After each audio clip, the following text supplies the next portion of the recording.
dropping off the back of the boat and floating in 100-foot visibility down here in the Cayman Islands is just unbelievable. It was the first time I went off the back of the boat face first, and I just looked straight down, and the bottom was so far down and it was crystal clear, and I was just amazed that you could see that far. The coral reefs here are beautiful, the fish are amazing, the dive staff are just unmatched for anybody that I've ever met. It's just, I mean, it's a whole other world down there. You don't really understand until you actually get down into those depths and see, what I've seen. It's just, it's quite an amazing experience. Like, the water was so clear that it wasn't a matter of it getting too cloudy far off.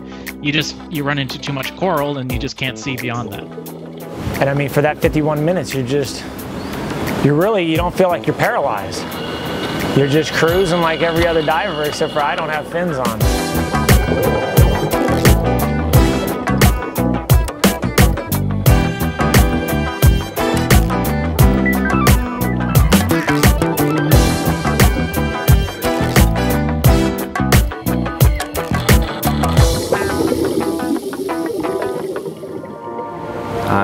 I tend to keep to myself a lot. It's changed my personality to kind of realize it's okay to rely on others and to ask for help when I need it. I was at a dirt bike track and took a jump, and it didn't end well. I didn't know that I was even hurt at that point. I tried to get up and dust off, and at that point I couldn't move. I didn't really know what was going on. Yeah, 3 years ago I was shot in the chest during an attempted robbery at a truck stop. I own my own trucking business. It was a hard hit to take. I was 35 years old, didn't know what happened to me. It took me about 2 months to wake up in ICU. I missed one of my son's birthdays. I missed, a lot of things. I didn't know what to think. And, I died twice in ICU. Pulling security for EOD to clear a route. And I stepped on an IED, and that triggered the explosion, and that's how I lost my leg. Well, I was in a Humvee that was hit by 2 armor-piercing grenades, one right after the other. It was in 2007 in Baghdad. I had a head injury from that. So I have some memory loss from that time. I don't remember everything that happened, but I do know that I treated somebody on the battlefield, and we went to the hospital. So in October 2008, I was injured in a motorcycle accident when a car crossed over a double yellow line on a mountain road and hit me head on. And I suffered spinal cord injuries as well as a brain injury, collapsed lungs. So it's, obviously changed my life because I can't walk. When I was 6 years old, I was diagnosed with rheumatoid arthritis, or juvenile rheumatoid arthritis, and so some of those range of motion issues came up as I was growing up, and became really apparent when I was younger, though, with my hands and my fingers. And I was in the right side of the helicopter in the back, and we were doing a left-hand turn, so I didn't see anything coming. I just heard a loud thump, and I knew at that point we had lost our tail rotor, because like I said, we were going that way. I got thrown into the soundproofing on the inside of the helicopter, and we just started going down. Somehow, by the grace of God, our pilot was able to flatten it out on top of a house the right way, so at least some of us survived. Unfortunately, we lost about 22 people that night. But amazingly, 5 people were able to walk away from it, myself was one of them. And we were just crossing a little bridge into a little small village in southern Afghanistan. And I was the 3rd guy in the formation, and as we went across this bridge, the soldier that was first in that line stepped on an IED buried in the road. So it detonated, it instantly killed him, the soldier behind him, and hit me in my face and my neck and threw me off that bridge.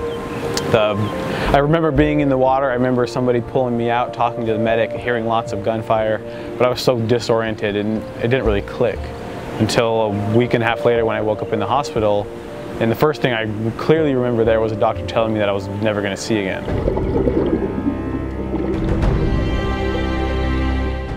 The point that I'd like to make to a lot of, disabled veterans, paralyzed civilians, and it doesn't matter what walk of life you come from.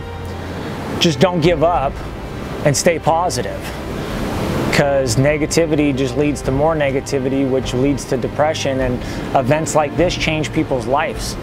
And you get to talk to other guys that have been in a chair for maybe 7 years, 5 years, 19 years. So you gain a lot of knowledge from those guys, because they don't know, or the doctors don't know what we know. Ready, stop, drop, and roll. I tell everyone that I've learned so much from people who have lost a lot. Knowing some of the veterans, knowing some of the civilians who have lost an arm, who've lost a leg, who have a traumatic brain injury, they have taught me so much about being a human being. And I think that's very important, because they are still whole even though they're missing some parts. Because as you can imagine, if you lost the ability to walk, it would change your life. And the first thing people start thinking about is all the things they can't do. You know, that's where the word disabilities comes in. It's a negative connotation. It's, you cannot do certain things. And that's why I like saying different abilities, because I'm still able to do a lot, just differently than you. You know, when something like this happens, it's difficult, you know, and a lot of people go through depression and anger and all sorts of things. But when I learned what happened to the rest of the guys on that patrol, and I knew right then, I'm like, I have no right to feel sorry for me. I'm so lucky to only be blind, and I'm going to take their sacrifice and what they gave up to save my life, and I'm going to turn my life into a tribute for them. So, I mean, every opportunity now, I've turned into a yes man. I mean, even things that I don't think I'm going to like, people come, hey, are you interested in trying this? And I just say, yeah, because I was so close to never having an opportunity to go out and do anything again, to experience new things, that now I take every single chance that I get, and it's absolutely changed my life. It's been one of the best things that's ever happened now. When I lost my leg and everything, and I started my recovery, I took it upon myself to make sure I take every opportunity that's provided to me, because it really shook me up a lot. You know, my biggest problem is I always thought, oh, there'll be time, I can do it later, and I realized there is no later. Normally I would have a lot more apprehension and be a lot more reserved. But I literally came here and said, okay, what are we doing? Oh, we're transferring onto this boat while it's rocking. Okay, no big deal. Okay, now what are we doing? You're gonna literally shove me in the water and I'm gonna flip over and come back up all leaning over. And now what are we? Oh, we're gonna go down underwater 60 feet with people I don't know and trust all this stuff I've got on. And yeah, we did, and we loved it, and it was great. The trip was amazing. The resort was awesome. The rooms were great. Really the boat crew is what amazed me most about at least the resort. Just the way that they knew everything that person in a wheelchair would need on a boat. They were easily getting us on and off the boat. That can be quite the endeavor for somebody who doesn't know how to do it. So that was really impressive. The day that I didn't even get to dive, I still just went out on the boat so I could hang out with the people, so I could just be around them. The professionalism, the safety.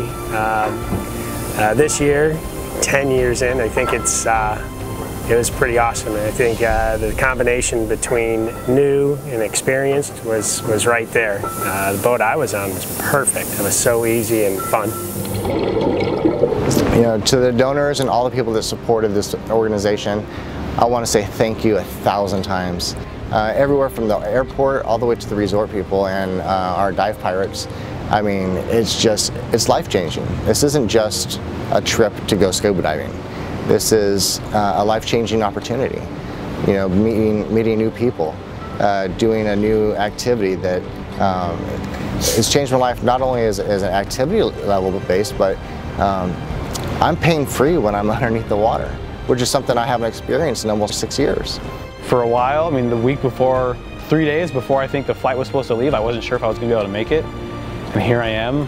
I mean, I owe a lot of people a lot of thanks for that. I mean, and the donors for even making this all possible. It's changed my life, and it's changing other people's lives too. So I want to end just by saying thank you. Well, I would just say thank you very much for making this. It's a dream come true. It really is. It's not a joke.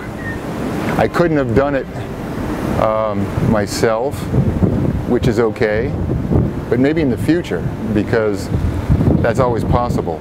But I certainly, you know, so it made the difference. It was the difference.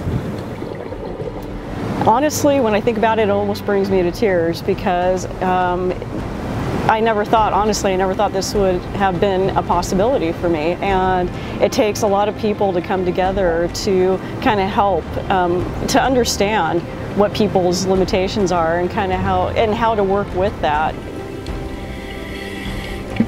I haven't heard anyone out of all this group that said they've had a bad time down here, and I keep seeing people that were previous recipients coming back year after year. I got to tell you, it's been wonderful. Just the equipment, the teaching, instructions, everything. I've loved the experience. It's been nothing but a pleasure. And it's just like, it's relaxing, you know? You don't have to deal with a bunch of chaotic people or anything. You're just under the water, enjoying everything that's down there. There's no distinction anymore between able-bodied and people in chairs. It's like once you hit that water, it's all the same, and you just go out and have fun with it.